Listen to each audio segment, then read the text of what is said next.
আমি একটা ইম্পর্টেন্ট জিনিস বলি, আমি একটা অন্যরকম কায়দায় সোয়েটারটা বানাই। এইখান থেকে ইয়ালো উল টেনে নিয়ে গিয়ে এর ভিতর দিয়ে এইখানে আবার ইয়ালো দিয়ে বুনবো, এটা আমি করি না।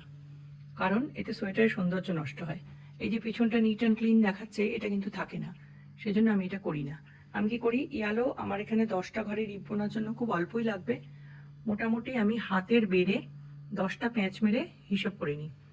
মোটামুটি আমার এইটুকু সাইজের একটা গোলা আমি রেখে দিই ইয়ালোর জন্য আলাদা করে, এই রিপ বোনার পরে এইটুকুর জন্য। আর পার্পেলের জন্য আমি হিসাব করে মোটামুটি আলাদা একটা উলের গোলা রাখি। আর এই ইয়ালোটার জন্য একটু বেশি উল লাগবে, এর জন্য একটু বড় একটা ইয়ালো গোলা রাখি। মানে আমি উল টেনে টেনে নিয়ে যাই না, তাহলে পিছনটা না ভীষণ ক্লামজি লাগে, সোয়েটারটা মোটা হয়ে যায়। আর এই যে ফুটোগুলো আছে এর ভিতর দিয়ে এই পার্পেল উলটা যে টানা হয়েছে এগুলো দেখা যাবে, এরকম ভালো লাগে না। ওই জন্য এটা আমি একটা টিপস দিলাম, এটা আশা করি সবার ভালো লাগবে। আমার ওই জন্য প্রত্যেকটা সেপারেট হয়। আর একটা প্রশ্ন ওঠে যে উলটা একটা সঙ্গে একটা জড়িয়ে যেতে পারে, মানে এই পোর্শনে উলটা আলাদা, এটাও আলাদা, এটাও আলাদা। তার জন্য কি করতে হবে, এরকম ছোট ছোট গার্ডার দিয়ে উলগুলো আটকে রাখতে হবে।